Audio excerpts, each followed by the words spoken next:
Hi, greetings, good afternoon.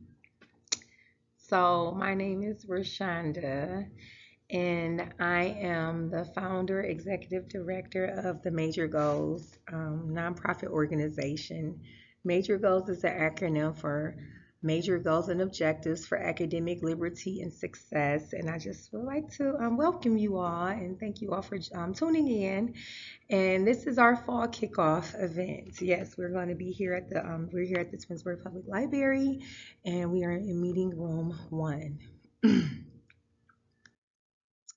So again, welcome, and this is us, Go Browns. This is our board, a few close family and friends. We did an event at the Cleveland Brown Stadium back in the fall, where we were raising money for our nonprofit. So yes. So this is Dr. King. Our lives begin to end the day we become silent about things that matter. So before we begin, I'm going to actually play a quick video of Dr. King. I'm not sure if it'll play on your end, so I'm just going to play it on my cell phone. This is the most important and crucial period of your lives, for what you do now and what you decide now at this age may well determine which way your life shall go. And the question is whether you have a proper, a solid, and a sound blueprint. And I want to suggest some of the things that should be in your life's blueprint. Number one in your life's blueprint should be a deep belief in your own dignity, your own worth, and your own somebodyness. Don't allow anybody to make you feel that you are nobody. Always feel that you count. Always feel that you have worth. And always feel that your life has ultimate significance. Secondly, in your life's blueprint, you must have, as a basic principle, the determination to achieve excellence in your various fields of endeavor. You're going to be deciding as the days and the years unfold what you will do in life, what your life's work will be. Once you discover what it will be, set out to do it and to do it well. Be a bush if you can't be a tree. If you can't be a highway, just be a trail. If you can't be the sun, be a star. For it isn't by size that you win or you fail. Be the best of whatever you are. Finally, in your life's blueprint must be a commitment to the eternal principles of beauty, love, and justice. Well, life for none of us has been a Christmas staff. We must keep moving. We must keep going. If you can't fly, run. If you can't run, walk. If you can't walk, crawl. But by all means, keep moving.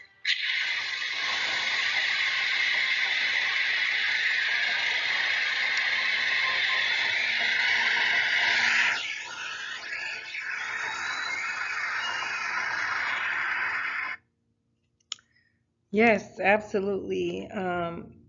That Dr. King's speech resonates with me. One, because that's exactly what I'm passionate about, and also my prayer is that we can inspire our young people and be inspired as well for ourselves to continue to know our self-worth, be determined, and be the best of whatever it is we're doing. We do it to the best of our ability, and just be committed. Stay committed to something. Make a decision. So again, that's what Major Goals is about. About our just being able to have that liberty to choose to just be able to do something, whether that's college, trade, military, or entrepreneurship. You just keep driving. You keep pressing forward. You don't give up, but you're setting goals. So I'm just going to go on to the next slide. And again, I'll also share my resources. I'll attach them to this presentation as well. So, a little bit about, before we begin, yes, so a little bit about me. I'm a mom.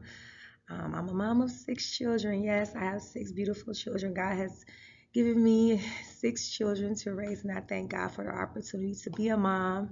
It's a lot of work. It is not easy, but by His grace, we still pushing forward. We still moving forward.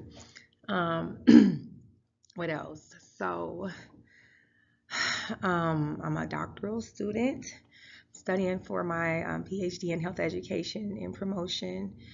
But yeah, that's pretty much it. I'm passionate about education. I know just how important education is. Knowledge is power, and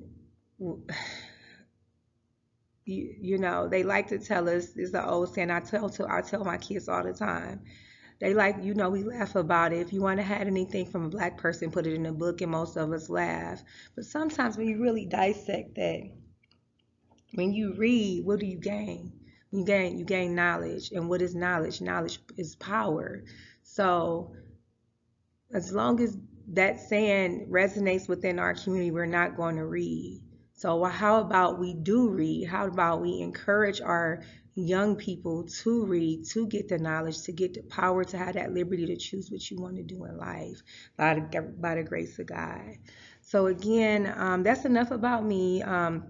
Just want to acknowledge a few different organizations. We can start with the Twinsburg Public Library. They have been really supportive of the Major G.O.A.L.S organization. They've allowed us to utilize this space for all of our meetings and anything that we've been doing. They've just really just been just a beacon for us. And they believe in our program and what we're trying to do in the community.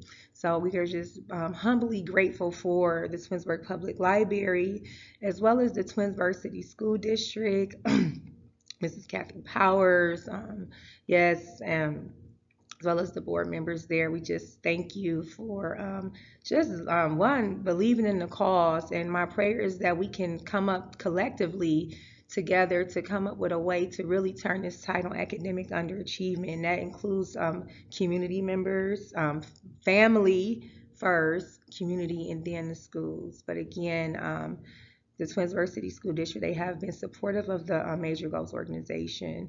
Next, I would like to acknowledge Kent State University. They have allowed us to utilize their space for our tutoring services, which we'll get into here shortly. But yes, free of charge. So we do appreciate Kent State for allowing us to utilize the meeting rooms, the classrooms for our tutoring. And also Faith United Methodist Church, Mrs. Teresa, we just are just humbly grateful for you and all that you have done throughout our first year. We cannot have a successful year without you, Teresa, and the support of your church and your congregation, Faith United Methodist Church here in Twinsburg. Thank you.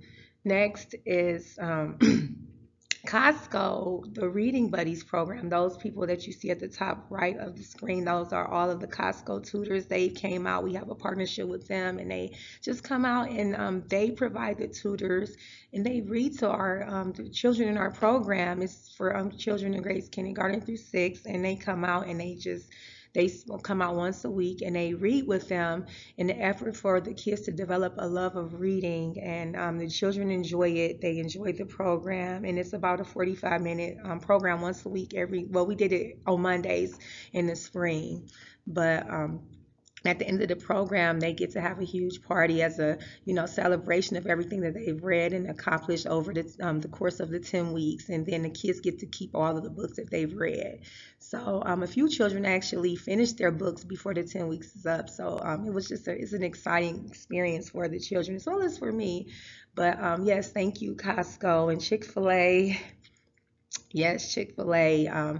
We had a a tutoring program there on Wednesdays in the spring where a lot of our tutors came out to Chick-fil-A and they just tutored children in the community in grades K through 12, and it was an excellent program. So thank you, Chick-fil-A, for allowing us to just welcoming the Major G.O.A.L.S organization. We're a grassroots organization. That's what they call us because we're just 1 year into our program.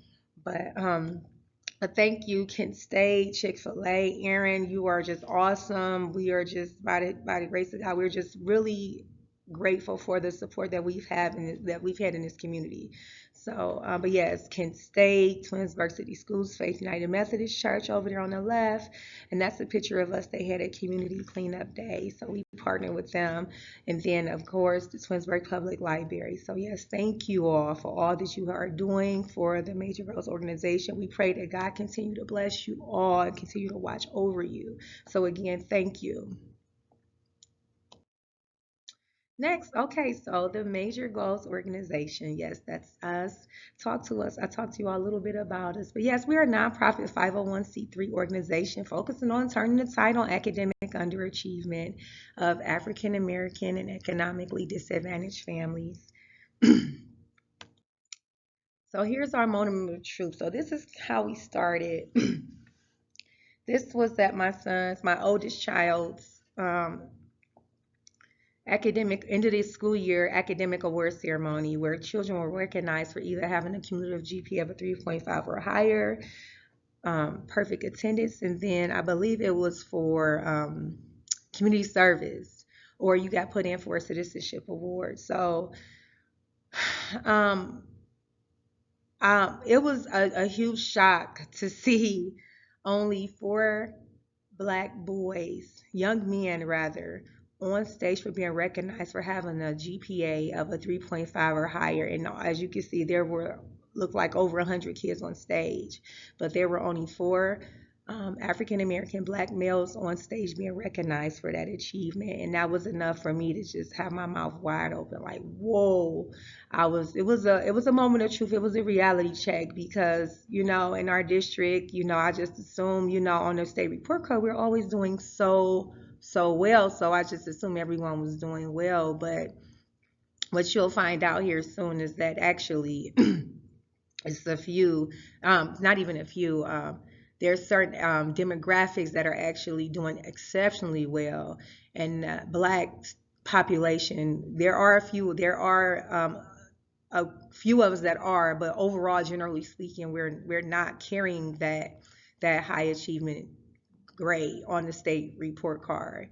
So again, I'll get into the data here soon, but yes. So next, well, let's go back for a second. Oh, okay, I can't go back. So um, basically, what I did, let's see if it'll let me go back. Nope, it's not allowing me to go back. So, yes. So what I did after I saw that on stage, that was the number of kids that were on stage that was being represented for having a cumulative GPA of a 3.5 or higher. First thing I did is I looked at myself as any parent would do and just try to figure out why wasn't my son recognized. He was recognized for a citizenship award. I think he got put in by his band director. Um, but yes, so I looked in the mirror first, and I just looked at all of his report cards dating back out in our district. You started getting letter grades in the fourth grade. So I went back as far as fourth grade just to see, like, how has he performed? Has he ever had a cumulative GPA of a 3.5 or higher? And the answer is no. He's had um, throughout the marking periods over the course of years, he's had like 3.2, 3.5. He had a few 3.6s and a 3.7 a few years, but as far as a cumulative, he's never held a 3.5 for the entire school year. But he's had some really strong quarters. So, and we doing the best like we can, and I'm very grateful for him trying his best, and he truly is really trying, and I thank God for that, and I thank him for trying. So then after that, I started to look at data from in the district. So I would start digging and just looking, and I was wondering, like, okay, well, my son is, but it's got to be more than four kids that can maintain a GPA of a 3.5 or higher. So then I looked at the state of Ohio report, and what I discovered is that it's a huge achievement gap amongst the demographics within the state. African Americans are chronically, I mean, when it comes to percent proficient, we're below. When it comes to, so then I started looking at other data, attendance. I started looking at, again, chronic absence. Well, you can't learn if you're not in a seat, right? And then I started looking at, what I see, I looked at attendance, I looked at percent proficiency, and I started looking at disciplinary report. I just started digging, because I've never looked at that report on the state of Ohio's website. I didn't even know it existed. I didn't even know that was public data. I'm gonna be honest. I should know that, but I did not know. And I was able to just dig up all of that data from the state of Ohio Department of Education's website, and I went back as far as it allowed me to go. Because then I started thinking, like, maybe it's just a COVID thing. Due to COVID, we kind of just, fell behind, but actually it was not. It's been an ongoing problem. And so after I looked at the data, I started to scratch my head like, wait. So I called the Board of Education, and I just, said, I don't know if you were aware, but, I went to the award ceremony, and, I told her what I saw on stage, and I started looking at the data, and I'm just shocked. And she was just like, yeah, we've been following the data. We know what the numbers are. And yeah, so she told me about a program called the Max Scholars Program, and she asked me to, reach out to the superintendent and the principal of the high school at the time to see if they would be able to start the just basically advocate for the program. And I've never heard of the program, and so I started to research that as well. And I was very fortunate enough to, she told me they started in the Shaker Heights schools, and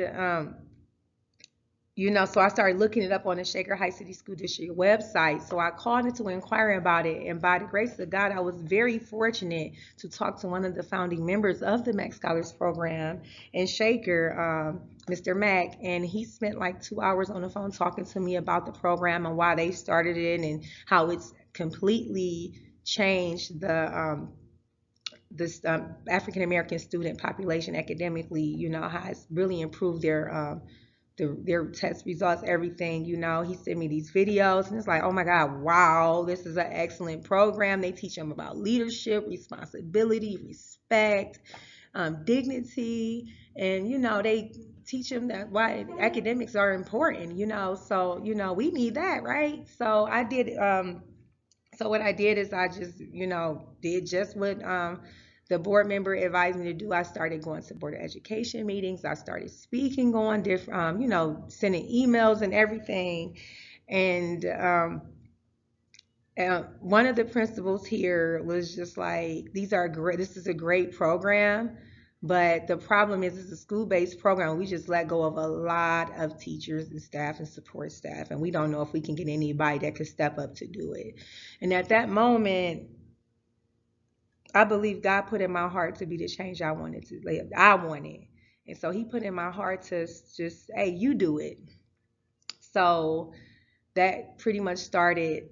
We couldn't bring Max Scholars, but I was like, what do we need in our district? And that pretty much inspired me to start the Major G.O.A.L.S program, not just for students in our district, but for honestly any student that could benefit from it. So Major G.O.A.L.S, like I said, is an acronym for Major Goals and Objectives for Academic Liberty and Success. And the reason why we titled it Major Goals is because if you have goals, you have something to look forward to. You have something, I'm going to get there, right? You have something that you want to achieve. So, and if you reach those goals, you have the academic liberty. And now when I say, like, when I'm talking about academic goals, I'm talking just like the basics, having that high GPA, testing well. You have that liberty to choose what you want to do after high school. No guarantees. Nonetheless, it puts you in a completely different platform than someone who doesn't have the grades and doesn't have those tests, even though we know that some universities are now not requiring like SAT, ACT due to COVID. Nonetheless, it puts you in a completely different bracket. So we want what we try to inspire our children, our scholars in this program to do is to be high achievers. That way you can have that option. You know what? I don't have to go to the military, but I'm going to go. Or you know what? I have that liberty to go to college, trade school, I want to start my own business, or guess what? I probably want to do a little bit of all of it. But whatever it is, you have the option. You don't have to settle for who's going to accept you. So if you have those goals and you have those objectives to get there, now you have that freedom, that liberty to choose. Okay, you know what? This is what I want to do, and this is what I'm inspiring to do. Now, granted, we're not saying that you cannot get there, but what we are saying is it's just going to be harder. Me, myself, I did it the hard way, and which I tell my kids about it all the time. It was rough for me because I did everything the other way. I took the hard road, and I thank God for the trials and the tribulations, you know. But I try to tell my kids, so the hope with my prayers that they don't make the same mistakes that I made, coming up. But yes, so that's Major Goals. And again, we are a God-fearing, Jesus Christ-centered organization. A lot of our examples we use during our workshops, we use examples from the Bible, stories, King David, Solomon, Jesus Christ. But yes, so I'm going to move forward. Again, this is chronic absenteeism. And again, so this right here is some data that I believe this is from the 2022-2023. Nonetheless, I do have the current data for the 2023-2024 school year. And again, in the state of Ohio, Black African American kids were 43% chronically absent. And yes, excuse me, that's the largest. That's the largest number for any demographic. So I'm not sure if it will, I'm going to make the screen small and see if you can see it. If not, I'm just going to attach it after the presentation is done. So you're not able to see it. So with that being said, I am going to go back to where, actually, I'll just talk to you a little bit about the attendance. And I know it paused. Actually, let's see. Uh-oh.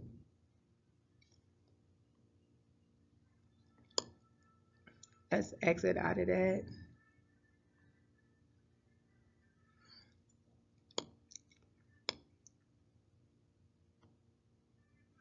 Oh, no.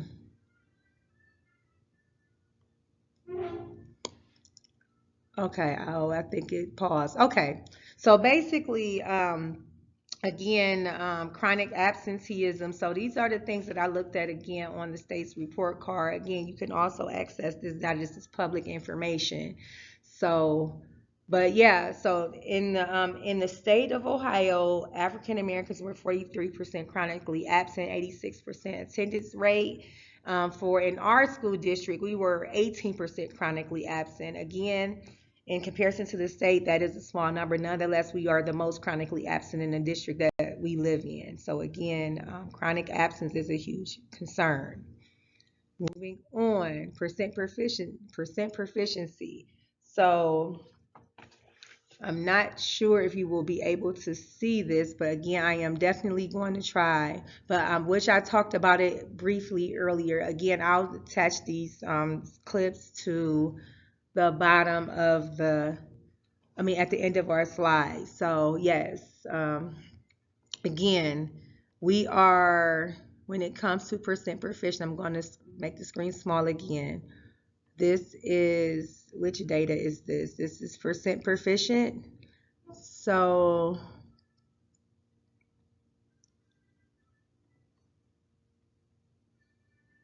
give me 1 second. Work with me. Okay, I'm not going to.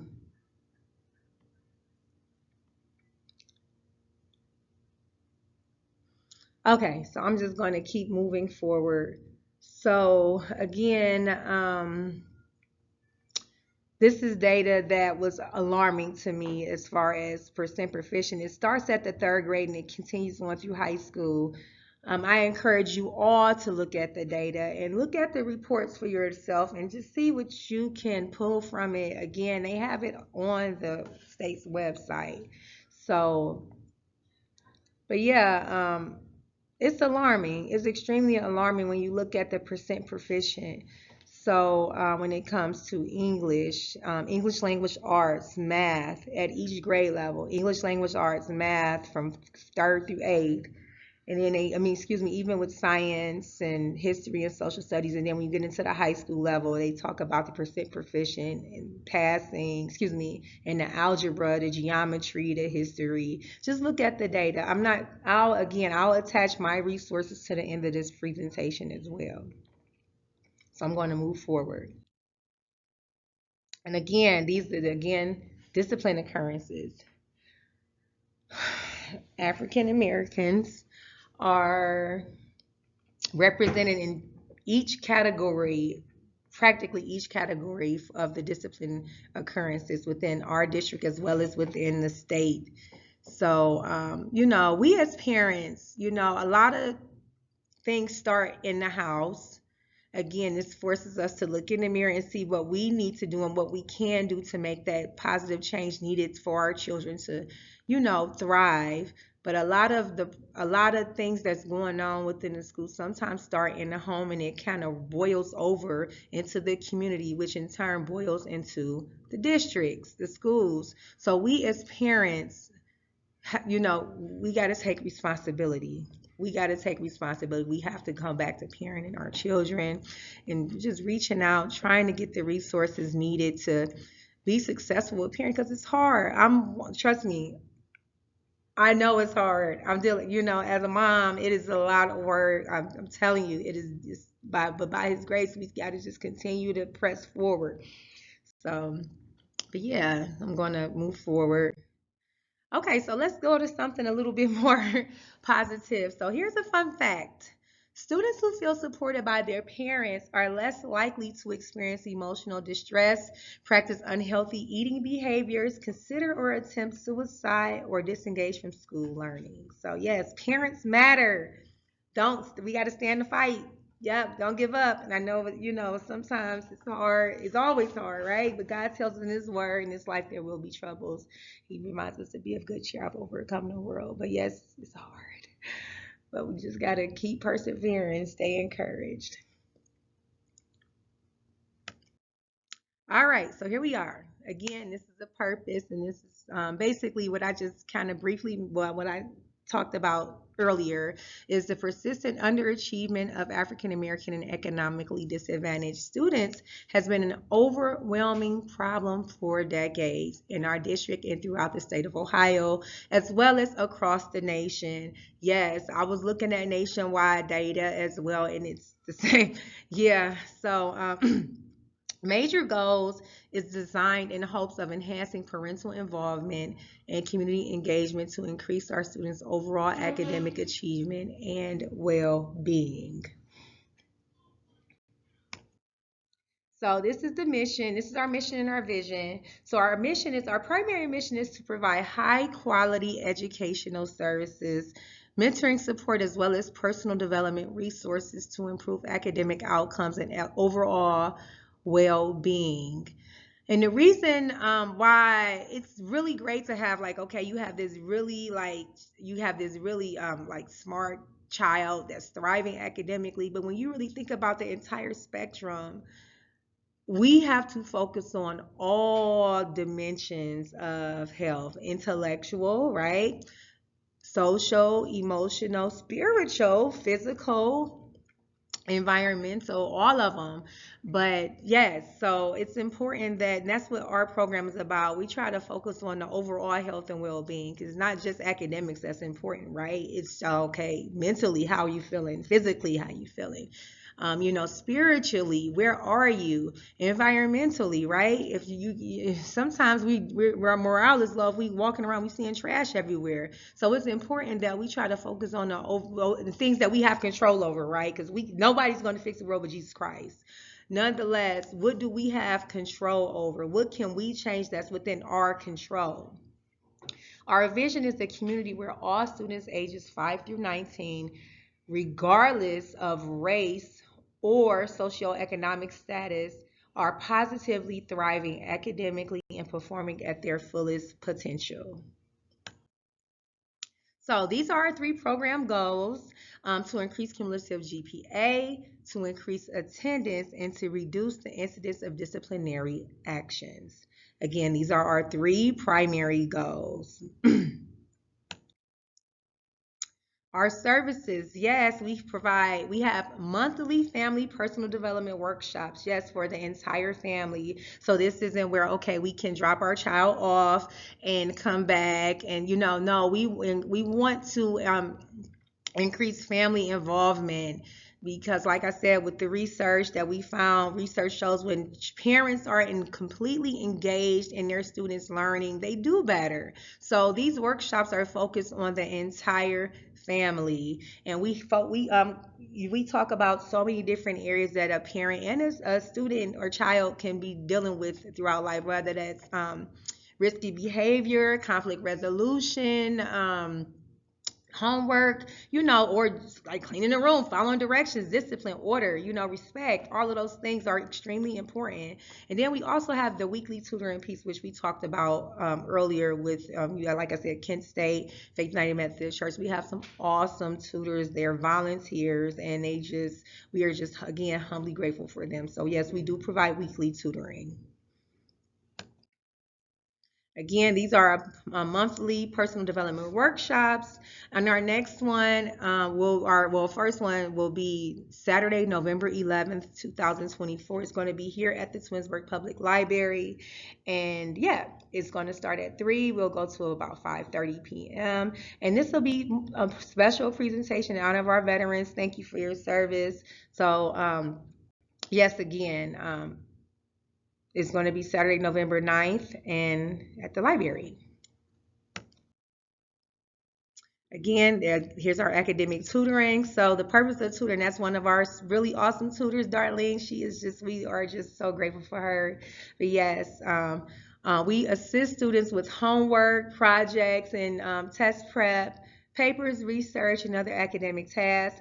Another key component of our program is that we try to supplement the classroom instructions, and we create quarterly goals with our parents and the parents, teachers, and the students work towards them. So what I did this week is I created quarterly goals with my children's teachers, and we're going to work towards those goals. And again, if they meet those goals, we have a quarterly award ceremony that we like to just try to acknowledge and recognize their hard work. So, but yeah, this is what we do. All right, again, that's our tutoring. Our tentative start date will be Tuesday, October 8th.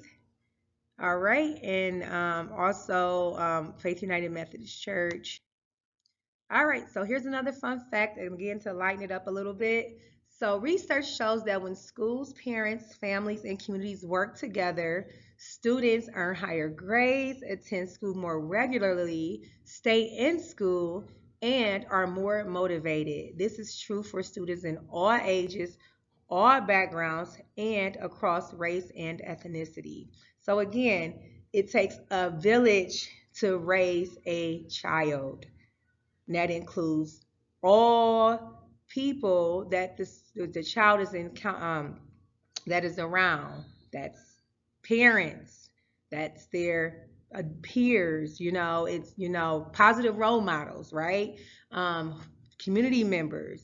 And that's businesses, neighbors, the church, congregation, as well as the school, right? So it takes a village, because we're all a part of this child's upbringing. We are all planting seeds.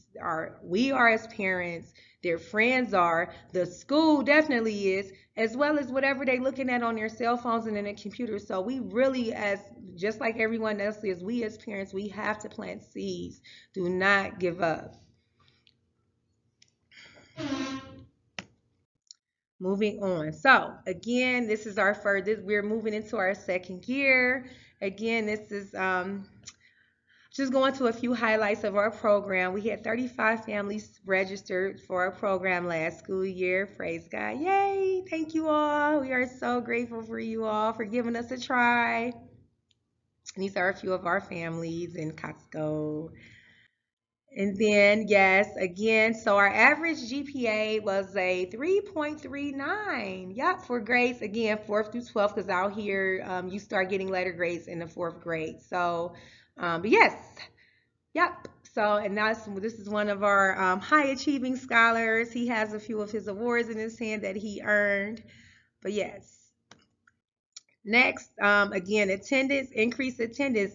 Yeah, well, our average school attendance was 172.71 days out of a 180-day school year. That is a 95% attendance rate. Yo, go kids, go parents, outstanding. Yep, again, this is a few of our scholars. Yes. Next is our program highlights. This is again, if we're meeting our goals, reduce disciplinary incidents. So let's talk about it. We had 0 emergency removal from this district, 0 expulsions. We had 1 out of school suspension and 0 in school suspension. So we think we did pretty good. Yeah, that's awesome considering, yes. And as you can see, we got that military man up there. That's the Army recruiter. He was coming in talking to us. But yes, order, discipline, and respect. Yes, we got to teach it. Yes. All right. So this is the questions that I encourage that I try to ask our families. Ask yourself, is the Major Goals organization a right fit for your family? Can your family benefit from our services? Are you able to attend our workshops? Does your child need academic support or tutoring? And are you able to commit to setting goals? Because our program is about setting goals. I mean, it's in our title, Major Goals. And we know that when you set goals, you got something to look forward to. So that's just a question that I encourage anyone that's thinking about joining our family to just ask yourself, are you able, do you have the time to do it? Because I do understand everyone's busy. So it is a commitment, but we do understand we're all busy, but just something to think about. We would love to have you. Yes. But just think about that. Again, so what would be next? You would complete the online family registration Google form. Again, reach out to me. This will be a pre-recorded video. So if you are interested, please reach out to me or at R Farrell, R as in Romeo, F as in Foxtrot, E as in Echo, R as in Romeo, R as in Romeo, E as in Echo, L as in Lima, L as in Lima, at Major Goals, MajorGoals.org. And then we will schedule a time to meet and to discuss your interests and the needs of your family. Then we'll create some quarterly goals and end of the year goals. And guess what? Accomplish some great things this school year. Yes. So that's just something to think about. All right. So again, this piece was important so that you all can know. Again, I'll attach a lot of these resources afterwards, but yes, these are some resources for our high schoolers to know exactly what's required for them, what classes they need to be taking, what's the minimum passing rate to be able to graduate high school, as well as if we have any student athletes, the NCAA core course list. I just found out yesterday that through my son's guidance counselor that we need to put him on. We got to get him registered through the NCAA website, the clearinghouse website. So I have to, that's my homework. I have to do that with my high school student athlete to make sure the classes and the courses that he's taken so far is in line with being able to be a college athlete, if that's what he chooses to do, or that's what he's aspiring to do. But yes, so these are all some more resources. But again, reach out to me with questions. And yep, I love to end. I really love to start and to end on a biblical verse again. One, because let's just read it.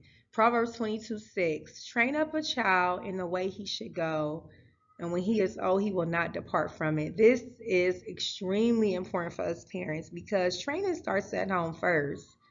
It starts in the house. We're our children's first teacher. We're our children's first. They look up to us first. Think about how your kids are when they are born, when they become toddlers in their preschoolers. They think the world of us, right? And then when they get older, they start drifting, with their friends and the other adults that they're around. But we're their first everything. And it's important that we don't take that for granted. And when a lot of it starts again at home inside the house. So yeah, all right. So I'm going to go forward. Yes, and that's the end of our presentation. Yes, thank you very much. And again, I appreciate your time if you got through it. Yes, woohoo, yes. So this was our fall kickoff event. And again, thank you all for listening. And even if you choose not to move forward with the Major Goals organization, our prayer is that you do continue to set goals and accomplish some great things. Encourage your child. Be inspiring. Because the world is hard. And it's not going to get easier. But set goals. Give them something to look forward to. Work towards. All right. And again, thank you all for your time. We pray that you have a blessed, safe, adventurous, exciting school with you year with your scholars. Again, thank you.